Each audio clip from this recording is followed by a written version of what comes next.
Each year, 5% of Hollywood A-listers cross the Atlantic to make London their home. If this fame drain continues, in 20 years, there'll be no stars left in LA. So what is it that makes London such a magnet? Well, there's the famous skyline, of course, Big Ben, the Gherkin, St. Paul's Cathedral, the Wobbly Bridge, the Tate Modern Art Gallery, presently showing an exhibition of finger paintings by supermodels, the Elizabethan Globe Theatre, better known as Celebrity Playhouse, an ancient Tower Bridge, since 9/11 holding terrorist suspects like Guantanamo Bay, although detainees here have a breathtaking view of the city and wake each morning to a full English breakfast. The only torture comes from the guards talking about the weather. And London is famous, not just for its history, but also for its cultural tolerance. Karl Marx, inventor of communism, sought refuge in this city, along with Jimi Hendrix and others.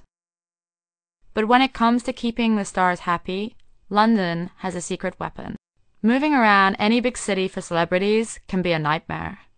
The traffic, the paparazzi, autograph hunters, stalkers, and everyday crazy people.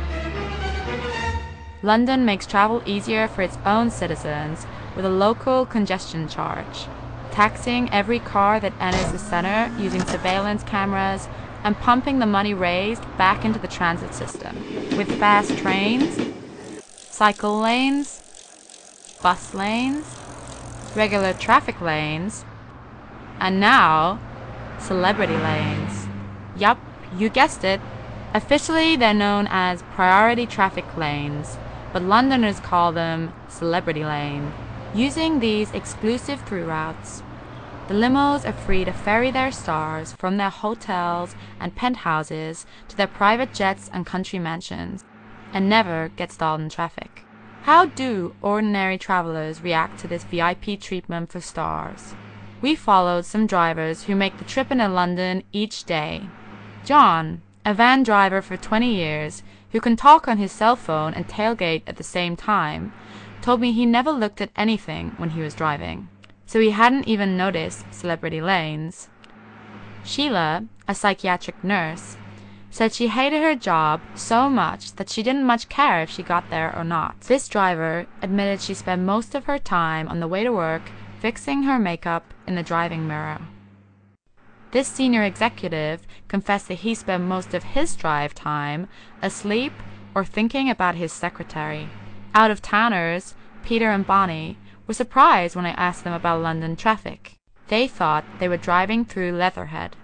These taxi drivers told me they were happy enough to sit in traffic for so long as their meters were running. Sean, a motorbike messenger, admitted that he'd always thought the speeding white limos were Harley Street ambulances. And how do British kids feel about rubbing shoulders with stars? Well, they send 20 million text messages a day. These school kids have the longest thumbs in Europe. They're so engrossed in their text world, they never notice the limos gliding by. So there you have it. Stars are left alone. No one gives them a thought. Another reason why they feel so comfortable here. And there's more. Celebrity traffic lanes include a bridge over the Thames exclusively for limos. The bridge, formerly Vauxhall Bridge, has been renamed Bridge of Stars. So while London traffic bottlenecks at the river, the limos here keep moving. The only opposition to the red carpet treatment given to Hollywood royalty comes from an unlikely quarter. This cyclist seems unassuming enough. She's Lyric Sorensen, and she writes a blog called The Fame Thrower, in which she constantly attacks and mocks the world of celebrities. Every day at this time, the police close off the Bridge of Stars in a vain attempt to block Miss Sorensen. But every day she evades capture, only to resurface in her daily blog attacks against the new celebrity culture. Her lone protest shows that free speech is alive and kicking in London, and yet nothing, it seems, can stop our love affair with the rich and famous, and we can only expect to see more changes to the lives of little people as the city attempts to attract the A-list. This is Nancy Euphoria reporting for WKO News.